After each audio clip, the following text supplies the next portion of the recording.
kidogo aliweka mjadala mezani. Wote sisi tunajua kama Babla ni mjumbe wa bodi ya wakurugenzi kwa upande wa mwekezaji. Hilo sisi tunafahamu wote.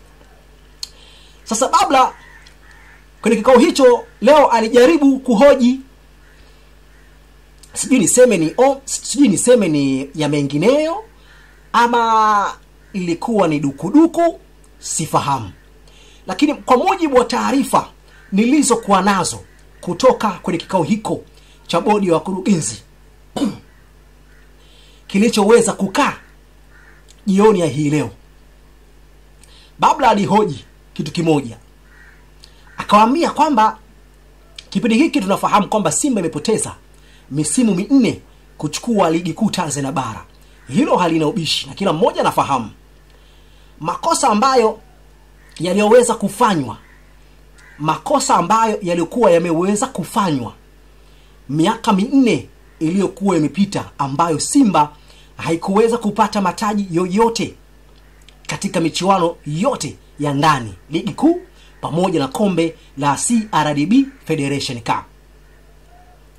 Babla amehoji na kuambia kwamba makosa hayo yasiweze kujirudia. Naweza nikasema Babla aliweka kama angalizo. Babla amewahoji baadhi ya viongozi wa Simba kwa maana kwamba tumepoteza misimu 4.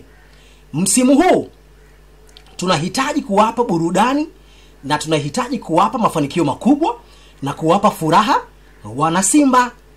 Akatoa hivi, akasema kwamba kocha huyu ambaye tulioweza kumtengua ama jina lake lilioweza kufaulu siku ya hii leo ni kocha ambaye atakayeenda kuipa furaha wana Simba na migogoro yasiyokuwa ya ulazima iweze kuondoka haraka iwezekanavyo.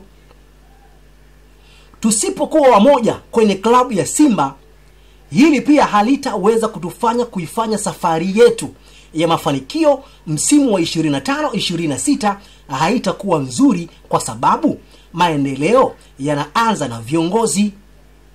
Nikinukuu kauli aliyoweza kuisema Babla katika mkutano wa hii leo ama kikao cha hii leo ndani ya klabu hiyo ya Simba. Babla ameeleza hayo kwenye kikao cha hii leo. Kikao hicho kimefanyika leo majira saa 10 jioni. Amesema kwamba umoja ndio kitu pekee ambacho tunakihitaji kwa hivi sasa. Tunahitaji kurudisha nguvu, tunahitaji kurudisha mshikamano, tunahitaji kurudisha ile heshima ya Simba iliyoondoka miaka 4 iliyokuwa imepita. Babla ametoa rahi kwa viongozi waliokuwepo madarakani kwa hivi sasa. Babla amesema kwamba tunafahamu migogoro sehemu yoyote ya watu wengi huwa haikosi, lakini migogoro hii lazima ifike kikomo. Tunahitaji mabadiliko, tunahitaji maendeleo kutoka ndani ya klabu hiyo ya Simba Sports Club. Amewaomba viongozi waliokuwa na tofauti, viongozi waliokuwa kutokuwa na maelewano mazuri, ule umoja na ile slogan ya Simba nguvu moja basi iweze kutendeka. Nikinukuu kulingana na maelezo yaliyoweza kufanywa jioni ya hii leo kikao cha Wekundu Msimbazi Simba. Sasa mambo ni mengi, muda ni mchache. Mambo ni mengi, muda ni mchache. Sasa Simba kwa kuwa wamefanikiwa kuweza kuweka kikao, na kikao kilikuwa kocha gani kwenye kikao cha hii leo, Simba wameweza kulipata jina hilo. Asilimia kubwa sana ya Watanzania na wasiokuwa Tanzania, wale mashabiki wa Simba walikuwa wanatamani kusikia jina la Steven Van Becker kutangazwa kuwa kocha mkuu. Sasa jina hili bwana limeweza kutolewa katika kinyang'anyiro hicho. Jina la Steven Becker limeweza kuondolewa katika kinyang'anyiro hicho. Yaani kati ya wale makocha 4 waliopita katika mchujo. Naomba wewe nirudie hapa nikupe faida ya wewe ambaye umechelewa. Makocha 240. Kati ya makocha hao 240, makocha 136 ndio makocha waliokuwa wametimiza vigezo vilivyoainishwa na shirikisho la mpira barani Afrika CAF. Sasa makocha hao 136, kati ya makocha hao nilokutajia hapo 136, makocha 4 tu ndio walioingia katika 4 bora. Sasa mkutano wa hii leo, uongozi wa Simba walikuwa wanajadili na kuweza kuwachuja wale makocha 4 ambao walioingia katika kinyang'anyiro hicho. Sasa jina moja nimekutajia hapa: Eric Tankels, Aminel Kalma na Steven Van Becker pamoja na Miguel Gamondi. Huyu ni kocha wa Singida Black Star. Sasa ukienda kwenye kurasa ya account ya Instagram ya Miguel Gamondi, ule utambulisho wake, nikisema hivi siji nitakuwa nimekupa kodi kujua kwamba kocha gani ambaye aliyetangazwa ama kikao cha leo kiliamua nini, lakini acha nikupe faida moja. Sasa kabla sijakutajia jina la kikao cha hii leo Simba ni kocha gani ambaye aliyefaulu kuingia katika kinyang'anyiro hichi, kwenye kurasa maalum ya account ya Instagram ya Miguel Gamondi, ule utambulisho wake wa kwamba yeye ni kocha wa Singida Black Star, sikunakuwa na ile bio unaandika pale kwamba wewe ni kocha wa timu fulani. Sasa ule utambulisho kwenye kurasa ya Instagram ya Miguel Gamondi ameufuta ule utambulisho, kwa maana kwamba hana tena utambulisho kwamba yeye ni kocha wa Singida. Hilo nimekudokeza, lakini nikupe majibu sasa ambayo bodi ya wakurugenzi siku ya hii leo wamefikia patamu. Na moja kati ya taarifa ambazo nilizokuwa nazo, jina pekee ambalo limejadiliwa muda mrefu na kuona kumpa nafasi kwamba inawezekana akaenda kuirudisha ile Simba mafanikio, ile Simba iliyokuwa na juhudi ndani na ile Simba iliyokuwa tishio bara la Afrika, ni Miguel Gamondi. Jina la Gamondi jioni ya hii leo majira saa 10, moja kati ya maeneo jijini Dar es Salaam, bodi ya wakurugenzi iliweza kukaa kikao. Nikutajie viongozi waliokaa kikao jioni ya hii leo. Sasa kwenye kikao hicho, kikao kiliongozwa na mwenyekiti ya bodi ya wakurugenzi Mzee Magori, kulikuwepo na mwenyekiti wa wanachama Murtaza Ali Mangungu, alikuwepo mtendaji mkuu wa klabu ya Simba Bi Zubeda Sakuru, alikuwepo mjumbe wa upande wa wanachama klabu ya Simba Muba, alikuwepo mjumbe wa bodi ya wakurugenzi Barbara Gonzalez, lakini pia alikuwepo mbunge Rashid Shangazi, alikuwepo pia mwanasheria wa klabu hiyo ya Wekundu Msimbazi Simba jioni ya hii leo. Ladies and gentlemen, nikutajie jina ambalo limeweza kupitishwa jioni ya hii leo. Moja kati ya majina ambalo limejadiliwa muda mrefu ni jina la Miguel Gamondi. Gamondi jina lake limejadiliwa kwa kina zaidi, na makubaliano ya awali kati ya Simba pamoja na Miguel Gamondi yalianza kufunguliwa ule mlango wa kwamba tunakuhitaji wewe uende kuifundisha Simba. Kabla Simba kumtangaza Dimitar Patev, yule kocha aliyeondoka, Simba walishaanza kufungua mlango wa kwenda kufanya mazungumzo na Miguel Gamondi. Makubaliano ya awali Simba na Gamondi yalikuwa tayari yameshaweza kufanyika. Sasa kulitokea sintofahamu kipindi kile, wakasema kwamba kocha Gamondi hawezi kuondoka kwenye klabu ya Simba. Gamondi hawezi kuondoka kwenye klabu ya Singida. Ule mchakato ulifeli pale.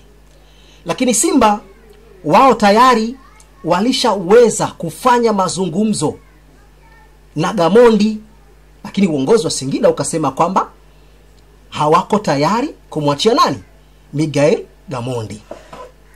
Simba wakaingia gharama nyingine ya kwenda kumchukua kocha Dimitar Patev, raia kutoka pale Bulgaria.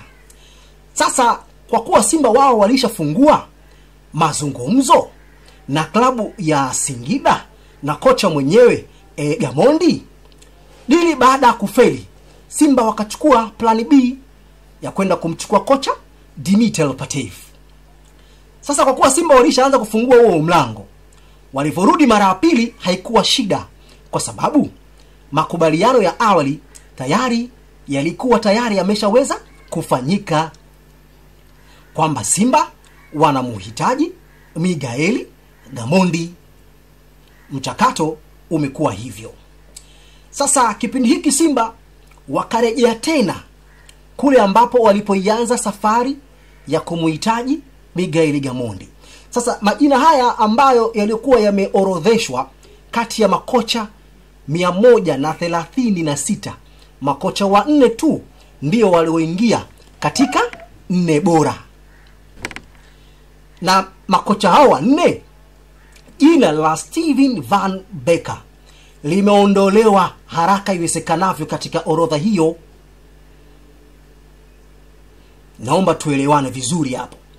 Jina hili la Steven Van Becker, hili ni moja kati ya majina ambalo Watanzania wengi walikuwa wakiliimba jina hili, na hata mashabiki wenyewe wa Simba walikuwa wakilitamani jina hili liweze kutajwa kuingia katika kinyang'anyiro kwenda kuifundisha klabu hiyo ya Simba.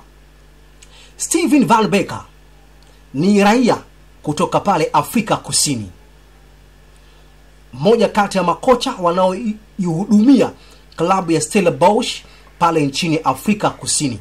Unawakumbuka vizuri Stellenbosch walishawahi kucheza na Simba michuano ya CAF Confederation Cup. Simba waliibuka na ushindi wa goli 1-0 dhidi ya Stellenbosch kutoka pale Afrika Kusini. Sasa kocha huyu jina hili limeondolewa mapema mno.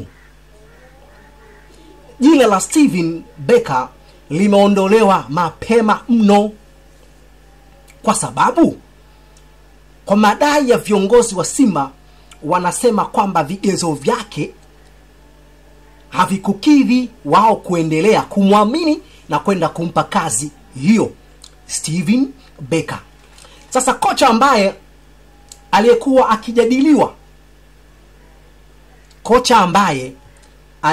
akijadiliwa kwa ukubwa zaidi na alipewa kipaumbele ni makocha wawili, Aminel El Lakarma na Miguel Gamondi. Makocha hawa wawili walipewa kipaumbele ya kujadiliwa kwa si chini ya dakika 45 kwenye kikao cha hii leo. Sasa kocha huyu Aminel El Lakarma, nataka nikupe historia yake. Ametokea wapi? Amefundisha klabu gani? Na falsafa ambazo anazozitumia kocha huyu. Nataka nikupe faida hiyo kwamba Simba wakimpata huyu kocha, je, watakuwa wamelamba dume au yatakuwa ni yale yale ya kumchukua kocha asiyekuwa na CV? Sasa ukiachana na Gamondi, nataka nikupitishe huyu kocha ambaye Simba walikuwa wakimpa kipaumbele. Kocha ambaye walikuwa wakimpa kipaumbele kwamba inawezekana kwamba kocha huyu akachuana vizuri na Miguel Gamondi. Lakini kwenye mchakato huu aliyeshinda kwenye kinyang'anyiro hichi ni makocha wawili tu, ambao makocha hawa nikutajia hapa. Kocha huyu kocha ambaye ameshindana kwa ukubwa zaidi na Miguel Gamondi ni kocha ni raia kutoka pale nchini Morocco. Anaitwa Aminel Lekarma. Amezaliwa mwaka 1986 akiwa na umri wa miaka 39. Ni raia kutoka pale nchini Morocco. Average team assistance coach ana wastani wa 1.25 years. Mfumo anaoutumia kocha ambaye amechuana pakubwa mno na Miguel Gamondi. Mfumo anayotumia kocha huyu ni mfumo wa 4-2-3-1. Naomba unielewe vizuri hapa kipindi na mchambua huyu kocha ambaye ameingia kwenye kinyang'anyiro hichi, yeye pamoja na Miguel Gamondi. Anatumia mfumo wa 4-2-3-1. Mabeki 4, viungo wawili na viungo wa ukabaji wawili, na viungo wa katikati ni 3. Mbele anasimama mtu mmoja. Ni raia kutoka nchini Morocco. Sasa ana historia kubwa sana kulingana na historia yake. Kuanzia mwaka 2022 mpaka 2023 alikuwa ni meneja wa klabu ya RS Berkane. Huyu ni historia ya huyo kocha ambaye amechuana na Miguel Gamondi. Amechezea mpira kuanzia tarehe 7 mwezi wa kwanza 2007 OC Safi nchini Morocco. Lakini pia kwenye karia yake ya uchezaji wa mpira hakupambana sana. Lakini pia moja kati ya vilabu ambavyo amevifundisha mwaka 2024 na 2025 yuko pale club ya OC Safi, ni meneja mkuu wa klabu hiyo ya OC Safi. Nimekwambia mara kwanza hana historia kubwa ya ufundishaji wa soka bara la Afrika. Lakini huyu ndiye kocha aliyeweza kuingia kwenye kinyang'anyiro cha makocha walioweza kujadiliwa kwa dakika si chini ya dakika 45 kwenye klabu hiyo ya Simba.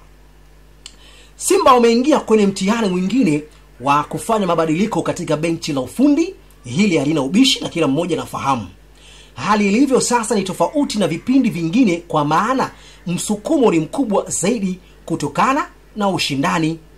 Ukumbuke kwamba Simba hawana benchi la ufundi. Benchi la ufundi litakuwa na kazi ngumu kuweza kupokea majukumu ya kuwabadili kimfumo wachezaji ambao wapo makundi matatu. Hili wote tunajua. Kundi la kwanza ni wachezaji wa zamani, na kundi la pili ni wachezaji wapya, na kundi la tatu ni wachezaji chipukizi. Hili lote tunafahamu. Kuzingatia hilo, lazima awe ni mwenye utayari kuweka mbinu na falsafa zinazoendana na mahitaji ya klabu ya Simba.